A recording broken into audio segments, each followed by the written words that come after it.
Hello, my darlings. How are you? I hope you're well.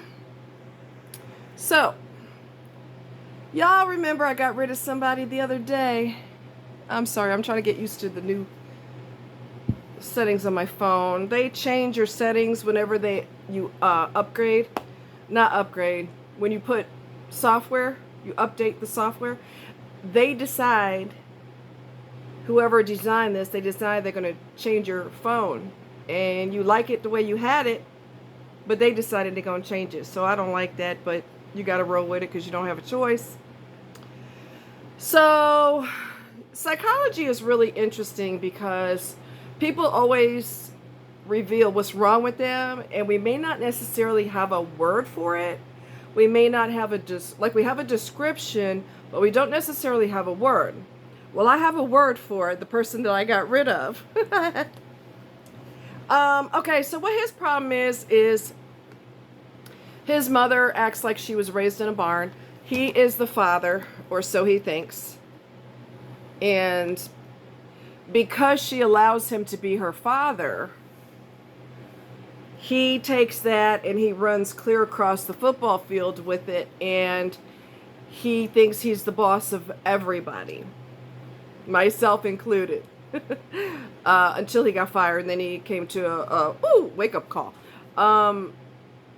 There was he had made a comment when he, myself, and my friend went to breakfast, okay? Like normal adults do. Although he's not normal, but regardless of the fact.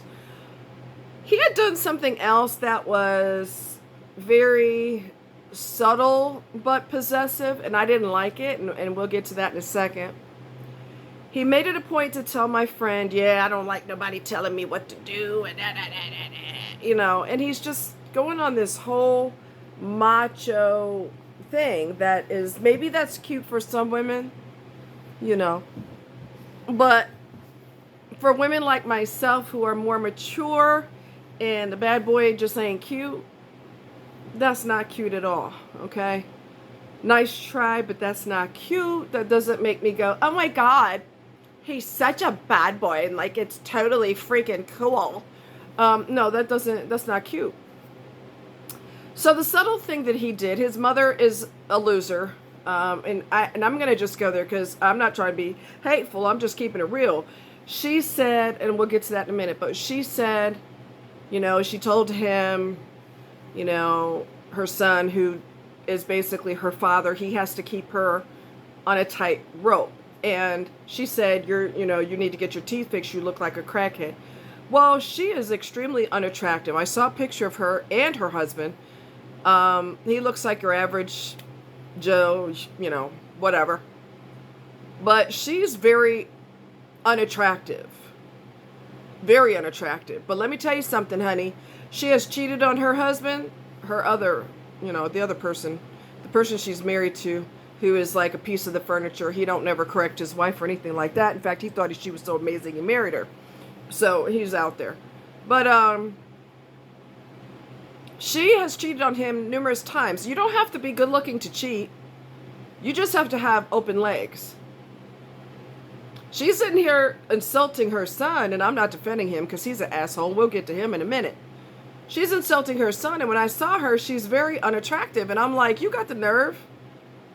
You can't help how you look on the outside, but when you're ugly on the inside too, you double ugly. And nobody can fix that. All right? Nobody can fix that. But anyway, he is a parent to her. As I said in my previous video, the one I just did, and by the way, somebody asked me to do this video, and I'll talk about that person in a second. He is his mother's father. He has to keep her in line. She had said about the doctor, oh my God, you're black. Like, oh, you need to tell her that? She didn't know that. She better get a mirror, and she better get a mirror quick. If she didn't know what color her skin is, somebody better tell her. Okay, it's just absolutely ridiculous.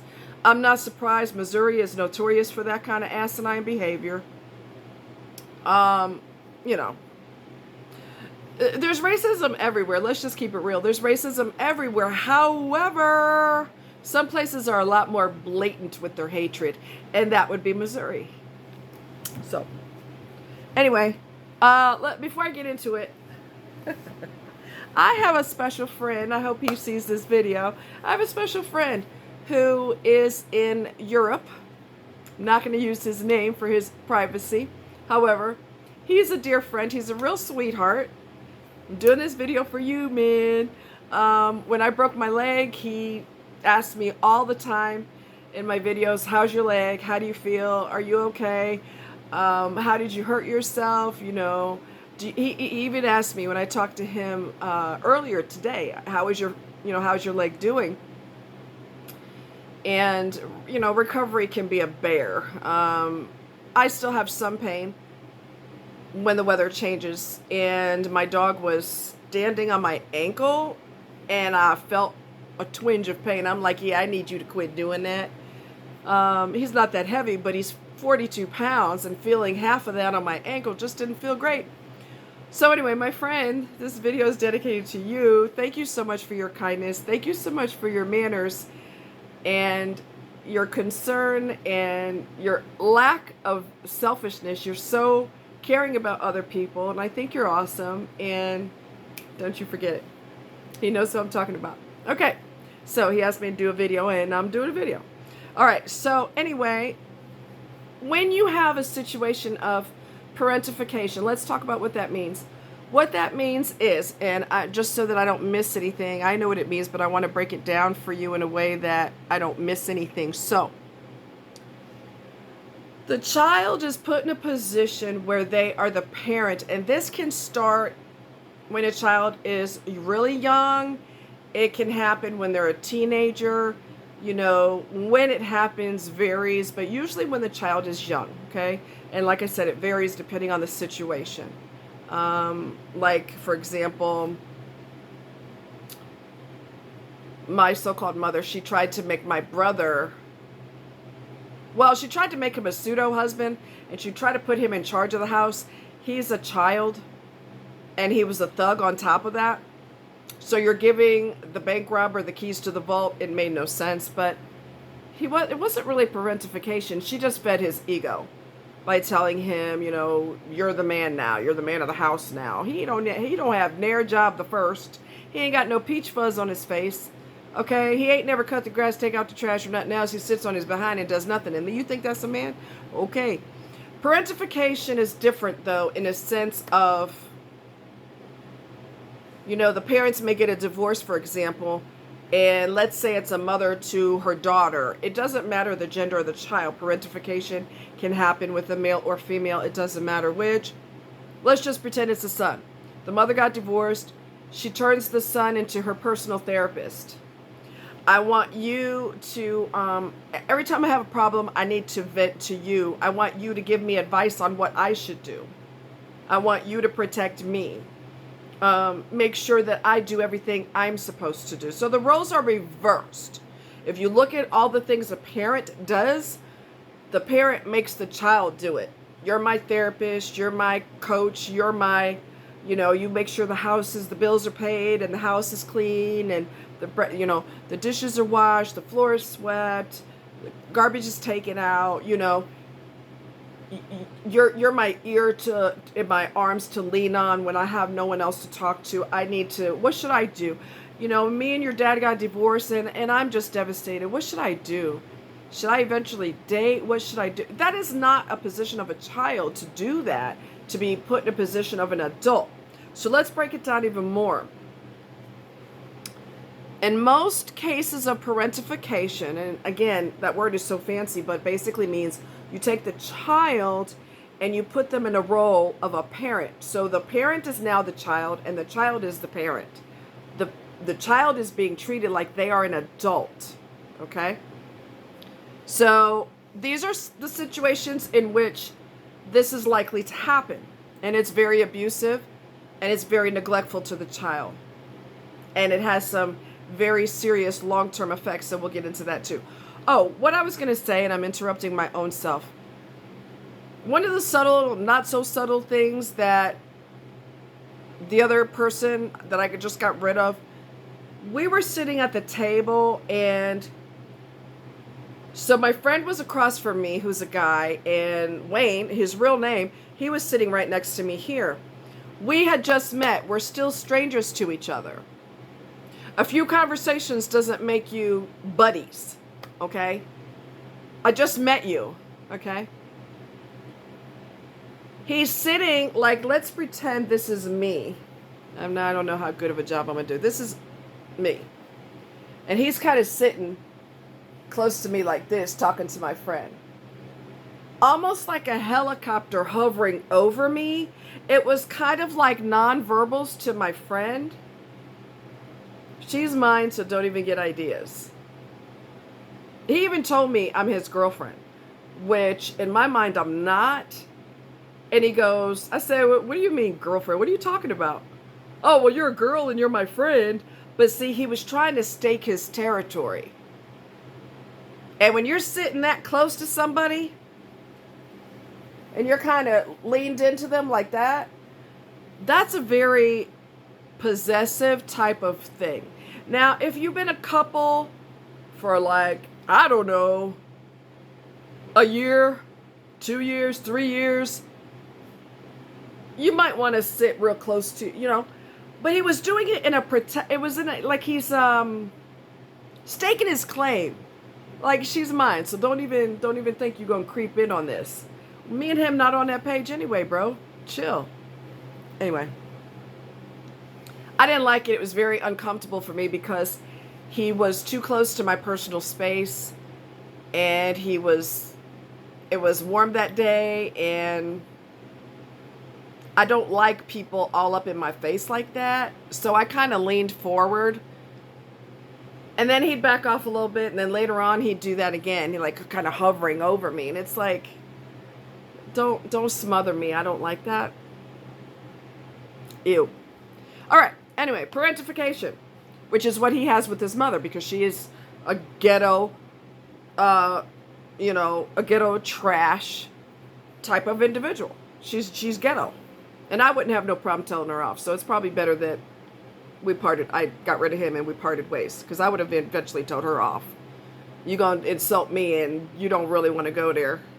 Okay, you don't really want to go there. Please, I know too much about you. Don't. So anyway, in most cases of parentification, the parent is compromised in some way.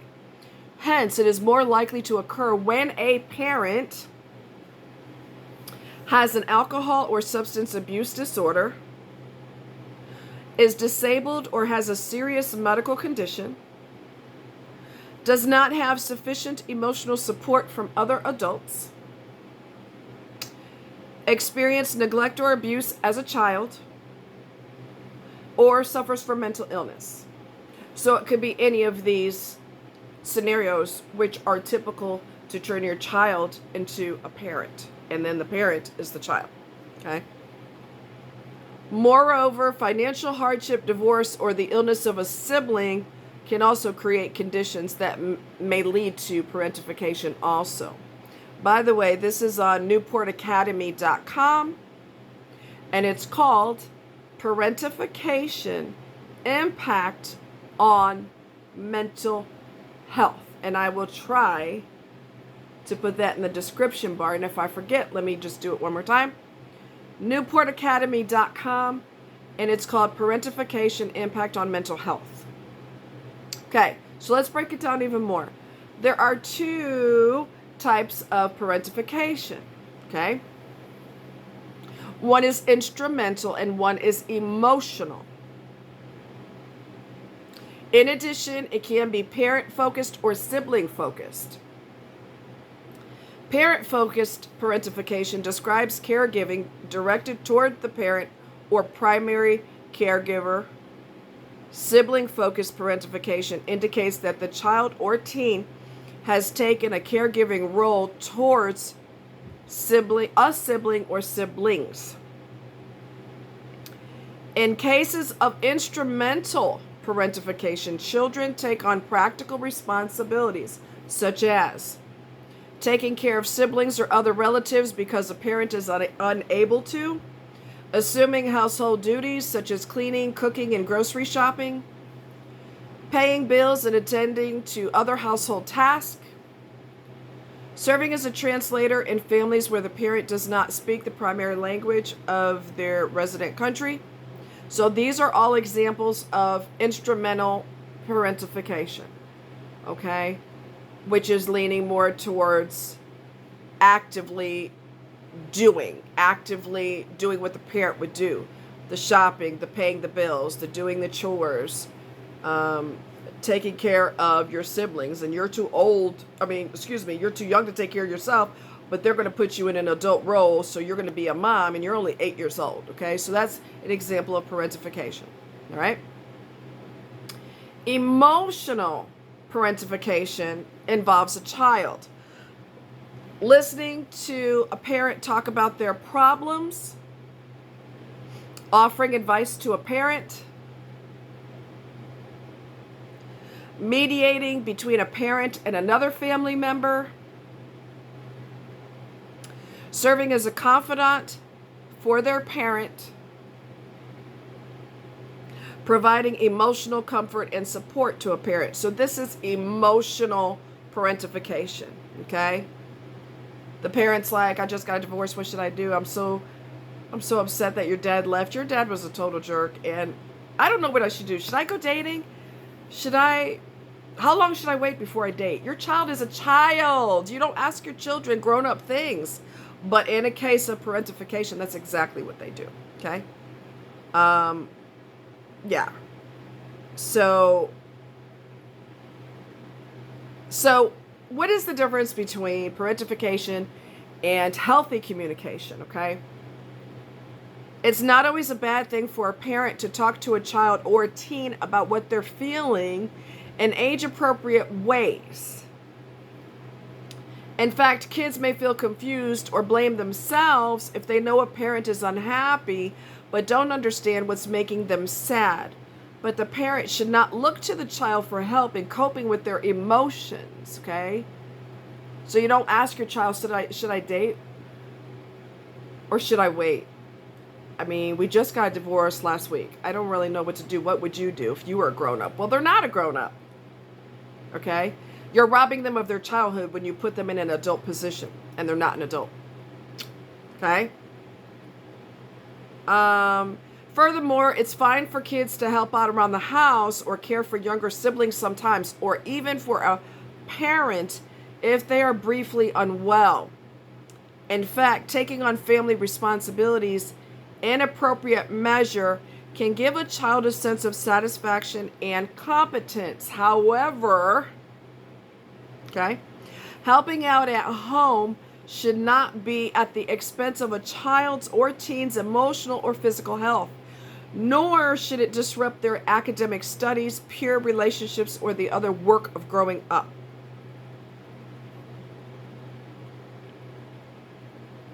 So, if a teenager is put in a position of a parent, okay?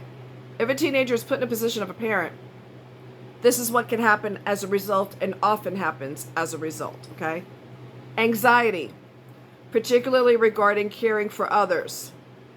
Depression, suicidal thoughts, compulsive, I can't talk. Let's try this again.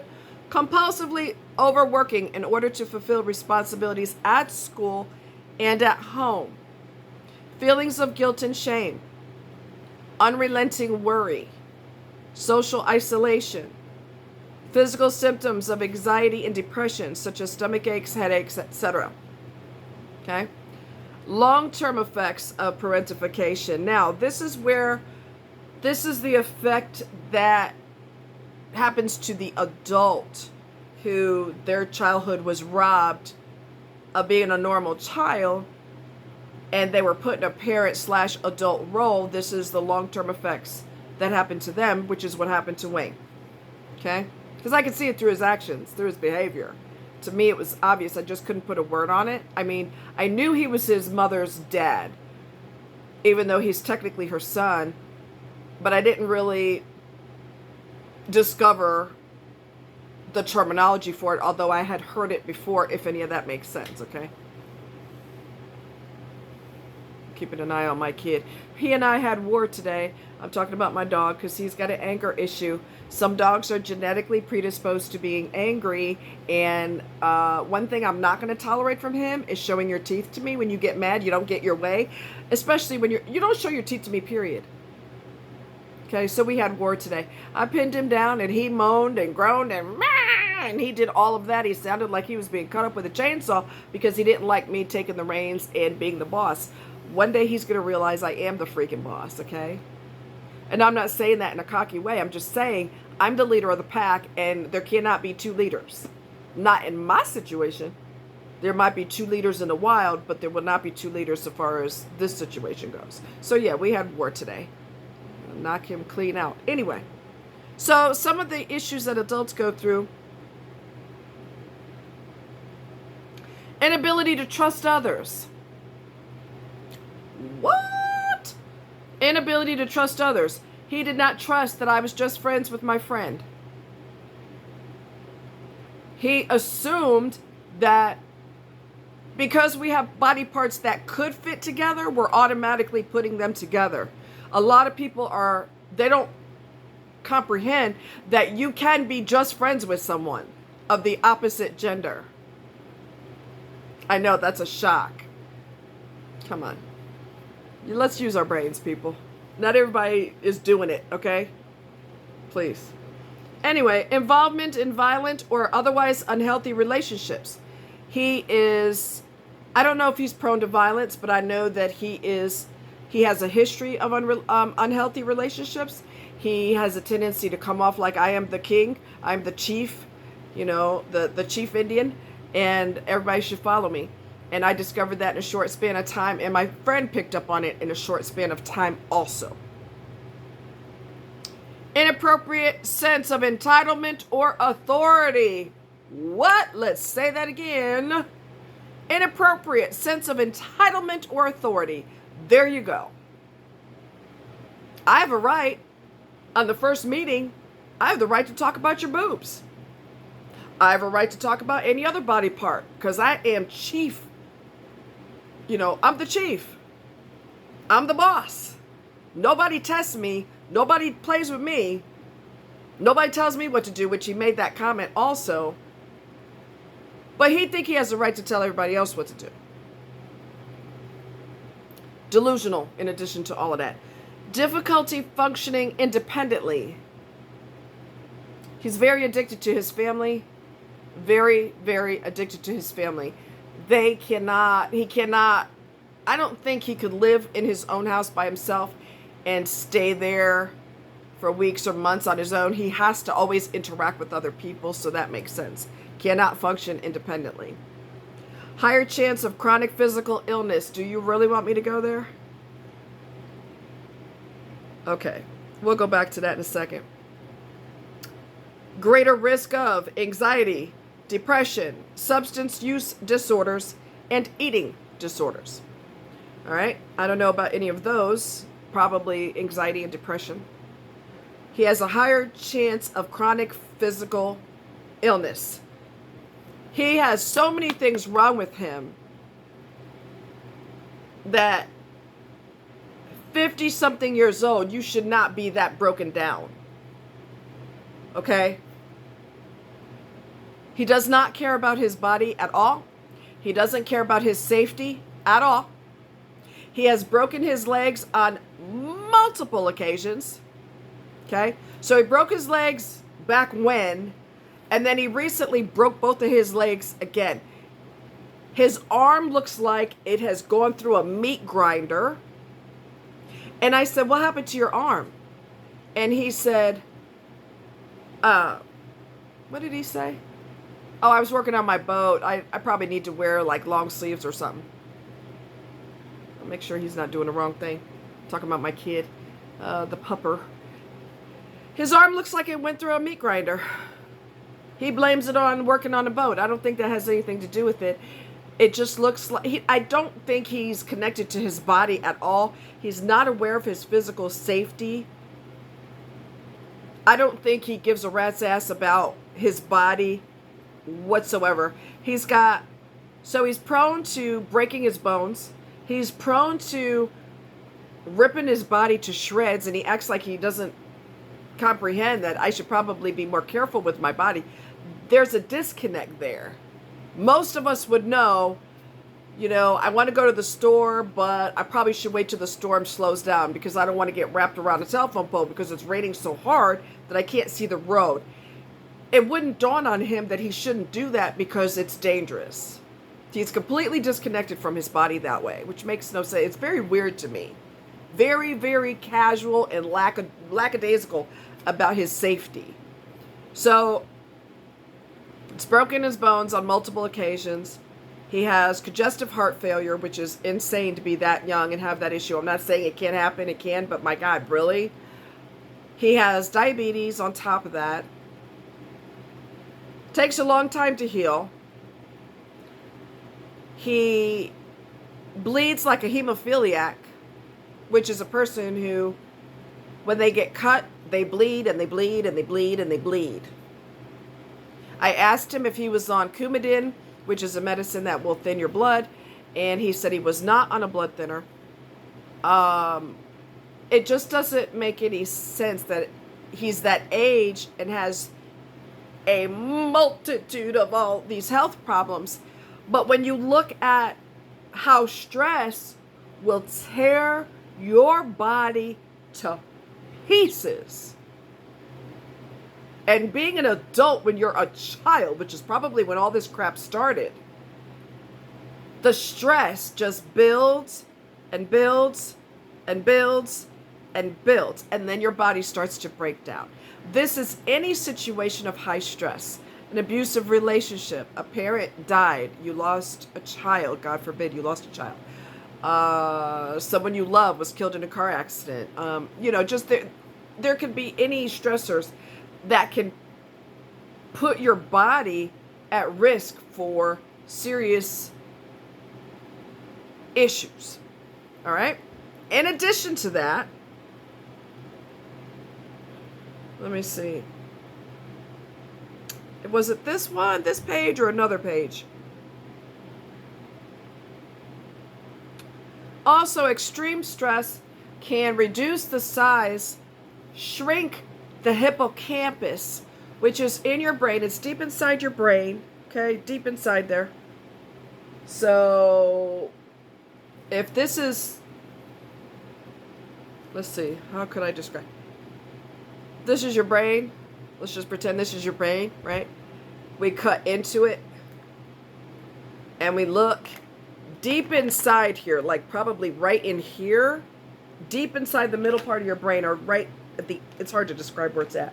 But if you go to Google or something and you put in image of hippocampus, you will see this little, almost like a crescent shaped tissue that's inside there. Extreme stress causes that to shrink. So now you're talking about brain damage. The shrinkage of the hippocampus is responsible for memories and for, I believe it's reason. So extreme stress causes brain damage. So this isn't like you're a little kid wearing your dad's suit and you're walking around, I am a man. It's so much deeper than that, and it's so much more destructive than that. So here are some treatment options, okay? So if anybody knows somebody who's going through this, or they know that they've been through it and they want some help, what are the modalities that are positive, treatments that they could try? So, trauma-focused cognitive behavioral therapy. Cognitive behavioral therapy is designed to shift unhelpful thought patterns, so it's helping you change your thought patterns. Dialectical behavioral therapy, which helps clients identify and transform self-destructive behaviors. Eye movement desensitization and reprocessing, which is EMDR. Eye movement desensitization and reprocessing, EMDR, uses specific physical techniques to resolve and release trauma. There are experimental modalities such as creative arts therapies and equine assisted therapy, which allows children and teens to process emotions in nonverbal ways. Equine assisted is they work with horses, which let me work with horses. I like that. I know I'm not a teenager, but shoot, I would do it in a heartbeat. I've always loved horses. And I've done horseback riding ever since I was little, and I love it. Yoga and meditation are contemplative practices that build tools for emotional regulation and self-awareness. In conclusion, the goal of parentification treatment is to repair the damage that arises from a disrupted childhood. Hence, the client can gradually heal from the painful consequences of those early experiences. They can build skills for developing healthy boundaries and caring relationships, essential ingredients for a balanced, happy life. So what I want to do is show you, I may forget to put this in the bar. So newportacademy.com, newportacademy.com, all one word. Parentification, impact on mental health. And I'm going to try really hard to remember to put that in there. Okay, so in the meantime, I want to show you an image of the hippocampus.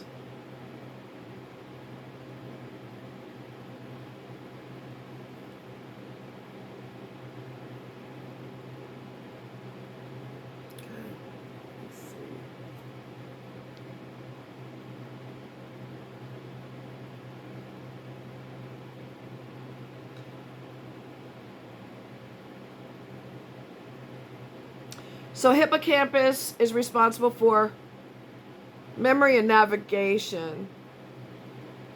So let's do a little bit of a walkthrough of the brain, okay? Here is the brain. I don't know how well you're going to see that because there's so much glare. Okay, you see that?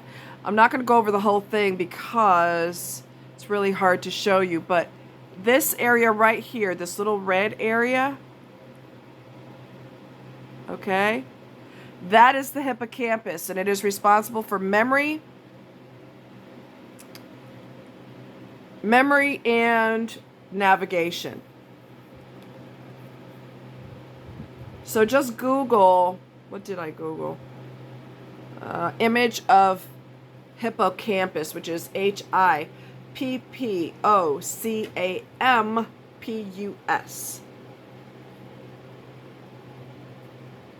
So yeah, that can be, greatly impacted by all of that stress that's being tossed on a person. It's a lot. It's a lot. Now you see why he acts the way he does. Now you see why he has a king complex, because his mother made him the king when he was a child. She still makes him the king. She never says, don't talk to me like that, I'm your mother, because she likes having, maybe she never had, and I'm guessing, I don't know. Maybe she never had her father in her life, so her son is like a pseudo-father.